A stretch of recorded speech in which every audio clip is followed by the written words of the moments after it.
bienvenue sur la chaîne des Animaginables. Moi c'est Élie. Et moi c'est Jules. Aujourd'hui on va vous parler d'un petit championnat rétro gaming qu'on a organisé il y a quelques mois.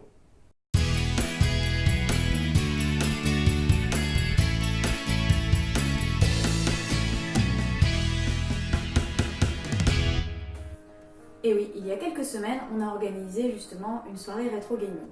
Et donc, soirée rétro gaming dit jeux vidéo.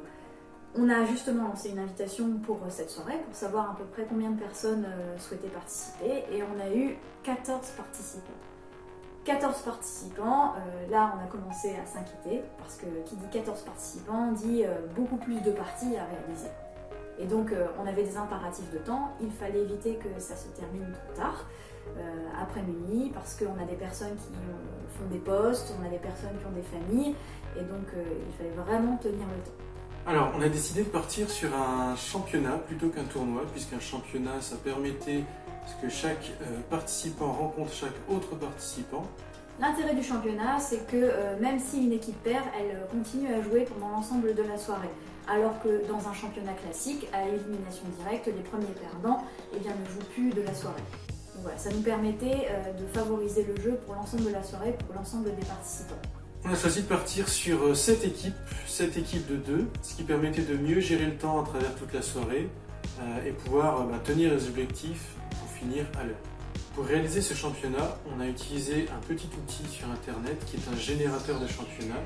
On vous mettra le lien dans la description, qui nous a permis de simplement pouvoir écrire le nom de chacune des équipes et avoir notre programmation sur l'ensemble de la soirée déjà faite de façon automatique. Pour gagner du temps lors de ce championnat, on a également aménagé l'espace. On a créé 2 postes de jeu distinctifs pour que 4 équipes puissent s'affronter simultanément et ainsi gagner du temps sur la conduite de la soirée. Pour éviter que les personnes se lassent également, on a choisi de partir sur plusieurs consoles avec plusieurs jeux. Au niveau des générations, on est resté sur la console rétro, donc la Nintendo 64 ainsi que la Super Nintendo. On a choisi donc 2 jeux par console, donc la moitié du championnat, l'autre moitié du championnat, qui nous faisait 4 jeux en tout. On a choisi par exemple du Mario Kart, du Street Fighter, du ISS 64, donc vraiment des styles de jeux différents avec de la course, du sport, du combat, etc. Une autre difficulté qu'on a rencontrée, c'est que sur l'ensemble des 14 participants, on avait différents niveaux. On avait des personnes qui avaient l'habitude de jouer régulièrement et des personnes qui jouaient rarement et qui ne connaissaient pas très bien les jeux. Donc il a fallu travailler sur l'équilibrage des équipes. On a donc réalisé 2 chapeaux différents au niveau des tirages au sort. Une partie des personnes qui étaient très expérimentées, l'autre moins. Et on a tiré à chaque fois son premier partenaire, son deuxième partenaire dans une même équipe pour avoir des équipes à chaque fois équilibrées. Et pour illustrer ces équipes, on a choisi, dans le but d'avoir un petit sentiment d'appartenance, de leur donner des petits badges qui correspondaient à des duos célèbres de jeux vidéo célèbres. Comme Mario et Luigi. Comme Sonic et Tails. Sacha et Pikachu. Par exemple. Donc c'était rigolo parce que quand on tirait au sort un ticket, l'autre personne cherchait son Pikachu, cherchait son Luigi. C'était rigolo parce que quelquefois le Pikachu faisait 2,10 m et puis le Luigi n'avait pas forcément le physique de Luigi non plus. À la fin du championnat, on se retrouvait donc avec un classement de 1 à 7, du premier au dernier. Mais on voulait avoir un grand gagnant de la soirée.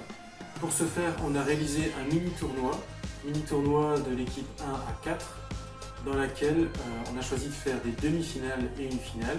On a fait rencontrer le premier et le quatrième, le deuxième et le troisième, pour arriver à la finale et obtenir finalement un grand gagnant.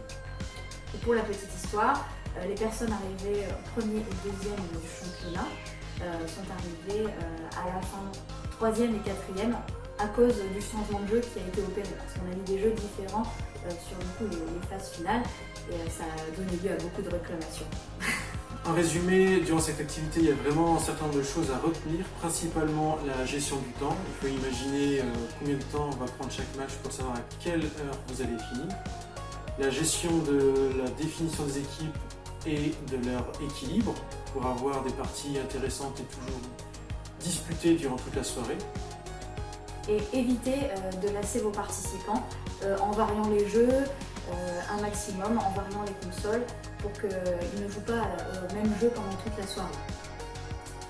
On est conscient que organiser un tournoi rétro gaming façon maison, c'est assez complexe parfois, donc n'hésitez pas à nous poser vos questions en commentaire, on vous répondra sans souci.